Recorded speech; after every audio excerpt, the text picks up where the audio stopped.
अस्सलाम वालेकुम dear students, कैसे हैं आप सब लोग। आज से हम कॉन्स्टिट्यूशन ऑफ पाकिस्तान के लेक्चर सीरीज़ स्टार्ट कर रहे हैं। मैं फ़र्स्ट लेक्चर डिलीवर करूंगा आपको। तो इसके पहले मैं कुछ इंट्रोडक्शन बता दूं आपके। इसके ना 5 शेड्यूल हैं, स्केड्यूल हैं, 12 पार्ट्स हैं और इसमें आज तक 25 अमेंडमेंट्स हो चुकी हैं। जो 25वीं अमेंडमेंट थी, इसमें हमने देखा था कि फाटा को ना KPK में मर्ज कर दिया गया था।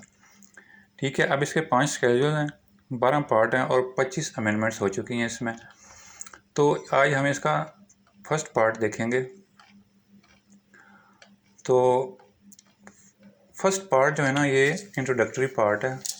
इसमें यह है कि द रिपब्लिक एंड टेरिटरीज़, इसके बारे में बताया जाता है कि असल में ये आइन होता है ना, कि ये इसलिए होता है कि मुल्क में कैसे फंक्शंस परफॉर्म करेगा, इसलिए हर मुल्क का एक आइन बनाया जाता है।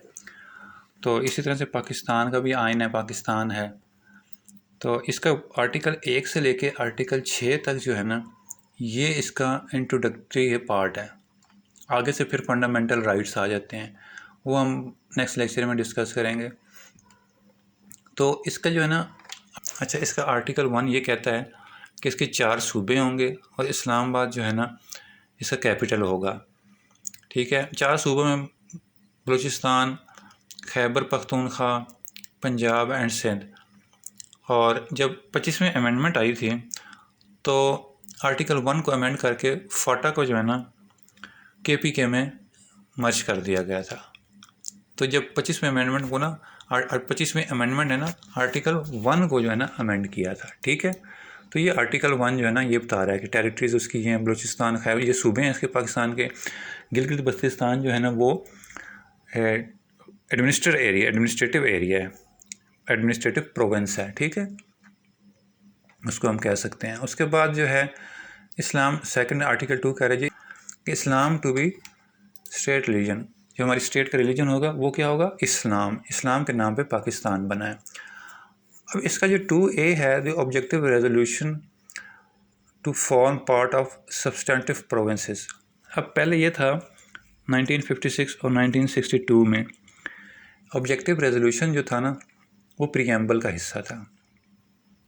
अब इसमें जो है ना, इस हमारे कॉन्स्टिट्यूशन में इसको कॉन्स्टिट्यूशन का हिस्सा बना दिया गया, क्योंकि पहले जो प्रीएम्बल को जो है ना, जो कोई भी वायलेशन करता था तो उसको पकड़ नहीं सकते थे। तो अब जो भी, वो ये नहीं कहते थे कि फिर इसने कॉन्स्टिट्यूशन की वायलेशन की है, फिर जिसने प्रीएम्बल की वायलेशन की होती थी। लेकिन अब जो है ये इसका 2A जो इसका पार्ट है, ऑब्जेक्टिव रेजोल्यूशन, अब जो भी ऑब्जेक्टिव रेजोल्यूशन की वायलेशन करेगा तो वो यही लगा जाएगा, यही समझा जाएगा कि इसने कॉन्स्टिट्यूशन ऑफ पाकिस्तान की जो है ना, वो वायलेशन की है। ठीक है, तो objective resolution, the principle and provision set out in the objective resolution reproduce in the next are hereby made substantive part of the constitution and shall effect accordingly, और ये अकॉर्डिंगली इफेक्ट करेगा। ठीक है, ये जो है ना 2A जो था ना, ये इसके बारे में बता रहा था, ऑब्जेक्टिव रेजोल्यूशन के बारे में। उसके बाद है इस्तेहसाल, आर्टिकल 3 जो है ना, वो कहता है किसी का कोई इस्तेहसाल नहीं होगा। The state shall ensure the elimination of all forms of exploitation and gradual fulfillment in the fundamental principle from each according to the ability to each according to his work।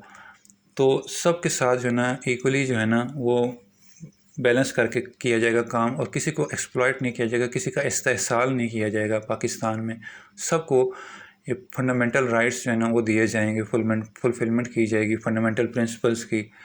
तो ये जो है ना, एक्सप्लॉइटेशन के बारे में कहा गया था, पाकिस्तान में किसी किस्म की कोई इस्तेहसाल नहीं होगा, किसी किस्म की एक्सप्लॉइटेशन नहीं होगी। इसको हमने एलिमिनेट करना है, एलिमिनेशन ऑफ एक्सप्लॉइटेशन।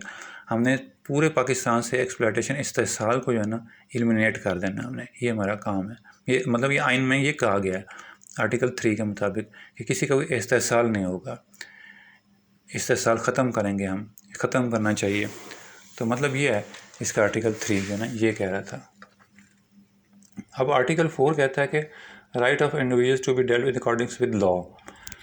हर बंदे को ना लॉ के मुताबिक ट्रीट किया जाएगा।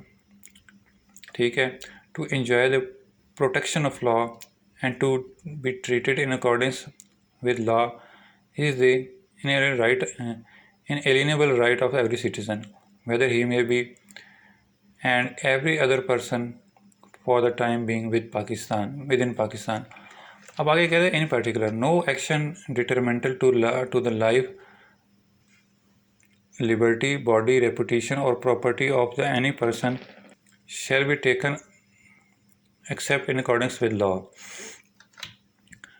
अब इसमें क्या है कि no action detrimental to the life, किसी की ज़िंदगी, किसी की आज़ादी या किसी की बॉडी रेपुटेशन, कुछ भी अगर करना है तो उसको हमने कानून के मुताबिक करेंगे। वैसे तो किसी की जान नहीं ली जा सकती, लेकिन कानून के मुताबिक तो हम जान ले सकते हैं ना, उसको फांसी पे लटका के। इसी तरह से लिबर्टी भी किसी की ख़राब नहीं की जा सकती। तो कानून के मुताबिक अगर हमने काम करना है तो सारा कुछ कानून के मुताबिक ही फिर करना है हमने, ठीक है। अब no person shall be prevented from or to hindered in the doing which not prohibited by law. No person shall be compelled to do that which the law does not require him to do. अब किसी person को हम ये मजबूर नहीं कर सकते कि ये तुम काम करो। अगर लॉ ने कहा है कि वो नहीं करना तो फिर हम किसी को मजबूर नहीं कर सकते कि तुमने ये काम करना है, ठीक है। तो ये जो है ना right to of individuals to be dealt in accordance with law, सबको लॉ के मुताबिक ट्रीट किया जाएगा। ये आर्टिकल 4 ये कह रहा है किसी को कत्ल करना है, किसी की जान लेनी है, लिबर्टी बॉडी रेपुटेशन प्रॉपर्टी, ये सारा कुछ काम करना है अगर हमने किसी पर्सन के साथ, तो हमें अकॉर्डिंग्स विद लॉ होना चाहिए। और हम किसी को मजबूर नहीं कर सकते कि तुम ये काम करो या ना करो। अगर लॉ में नहीं लिखा हो तो फिर हम उसको मजबूर नहीं कर सकते। उसके बाद है आर्टिकल 5 है कि loyalty to state and obedience to constitution and law. हर बंदे को ना loyalty to the state, state के साथ लॉयल होना चाहिए। उस बंदे को स्टेट के साथ लॉयल्टी होनी चाहिए लॉ के मुताबिक, इसके कॉन्स्टिट्यूशन के मुताबिक लॉयल्टी होगी। Loyalty to the state in basic duty of, ये एवरी सिटीजन की बेसिक ड्यूटी है कि वो लॉयल रहे अपने स्टेट के साथ। हमारे जो है ना उसके साथ हम हुकूमतें जो चेंज होती रहती हैं, हमारे उनके बारे में पॉइंट ऑफ व्यू तो डिफरेंट हो सकते हैं। कोई भी गवर्नमेंट आती है अपनी अपनी पॉलिसीज ले आती है, लेकिन हमें जो है ना स्टेट के बारे में जो है ना हमें उसके बारे में लॉयल रहना चाहिए, ठीक है।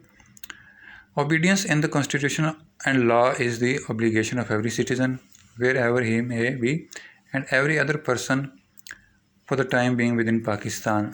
हमारे कॉन्स्टिट्यूशन ओबीडियंस होना चाहिए कॉन्स्टिट्यूशन के साथ एंड लॉ एंड कॉन्स्टिट्यूशन के साथ हमारी ओबीडियंस होनी, हम ताबेदार होने चाहिए कॉन्स्टिट्यूशन के और लॉ के जो पाकिस्तान में इस वक्त चल रहा है।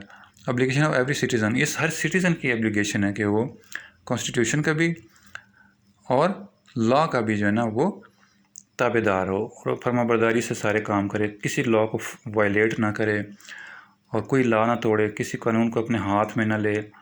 तो ये सारे जो है ना loyalty to the state and obedience to the constitution and law, constitution आने पाकिस्तान की और लॉ के मुताबिक, लॉ के मुताबिक जो है ना वो ओबीडियंस करेगा और ताबेदारी करेगा और किसी कोई कानून नहीं तोड़ेगा। ये सारा जो है आर्टिकल 5 जो है ना ये कह रहा है। उसके बाद है हाई ट्रीजन। हाई ट्रीजन होता है संगीन गद्दारी। अब इसमें यह है कि एनी पर्सन हु एब्रोगेट्स और सबवर्ट्स और सस्पेंड और होल्ड्स इन ओबेंस और अटेम्प्ट और कंस्पायर्स और ओब्लिगेट्स or subvert or suspend hold in abeyance the constitution by use of force or show of force by any other unconstitutional means shall be guilty of high treason। इसका ये मतलब है कोई भी person अगर जो है ना सस्पेंड कर देता है या अब्रोगेट करता है कॉन्स्टिट्यूशन ऑफ पाकिस्तान को अनकॉन्स्टिट्यूशनल वे के ज़रिए, तो वो हाई ट्रेजन संगीन गद्दारी का मुजरिम कहलाएगा। अनकॉन्स्टिट्यूशनल वे मतलब अनकॉन्स्टिट्यूशनल मीन्स मतलब ये होता है कॉन्स्टिट्यूशनल वे के जो है ना तरीका जो होता है ना वे जो होता है उसके ज़रिए तो हम जैसे 25 अमेंडमेंट्स हम लेके आए हैं, तो ये कॉन्स्टिट्यूशनल तरीके से हम 25 अमेंडमेंट लाए हैं। लेकिन अनकॉन्स्टिट्यूशनल तरीके से जो है इसको सब जो है ना आइन तोड़ के इसको सबवर्ट करके और इसको सस्पेंड करके अगर कोई आइन में तब्दीली की जाएगी तो उसको हम क्या कहेंगे, हाई ट्रीजन, या उसको हम कहेंगे संगीन गद्दारी। अब इसकी सज़ा जो है ना संगीन गद्दारी की मजलिस शूरा पर रख दी गई थी कि मजलिस शूरा डिसाइड करेगी कि इसकी सज़ा क्या होगी। तो उन्होंने इसकी सज़ा मौत रखी है। इसके 3rd प्रोविजन में लिखा हुआ है Majlis Shura parliament shall be law provide for the punishment of person found guilty of high treason, parliament decide करेगी और पार्लियामेंट ने इसकी सज़ा जो है वो मौत रखी है। अब जो भी संगीन गद्दारी का मुर्तकिब होगा तो वो जो है उस पर सज़ाए मौत होगी।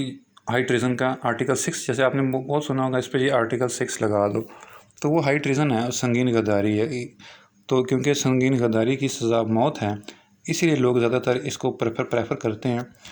जो जिनके भी आपस में सियासी इख्तलाफात होते हैं वो यही कोशिश करते हैं जिस पे आर्टिकल 6 लगा दी जाए ताकि प्रूफ हो जाए और बाद में ना इसको सज़ाए मौत हो जाए।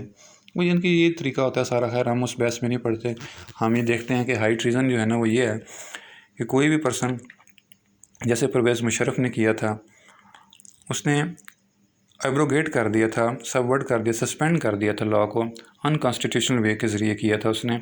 कोई पार्लियामेंट के ज़रिए जो है ना कॉन्स्टिट्यूशन अमेंडमेंट नहीं आई थी, तो इसलिए उस पर हाई ट्रीज़न का केस चला था। तो इसलिए जो है ना इसको हाई ट्रीज़न कहते हैं कि ये अनकॉन्स्टिट्यूशनल वे से जो है ना लॉ को तोड़ा जाता है, लॉ को एब्रोगेट किया जाता है, लॉ को सस्पेंड किया जाता है। तो इसकी सज़ा जो है ना वो सज़ाए मौत है। ये हाई ट्रीज़न होता है और हम इसको संगीन गद्दारी कहते हैं। इसके बाद आगे जो है फंडामेंटल राइट्स आते हैं, जिसको हम नेक्स्ट लेक्चर में डिस्कस करेंगे। तो मिलते हैं इंशाल्लाह नेक्स्ट लेक्चर में। तब तक के लिए अल्लाह हाफिज़।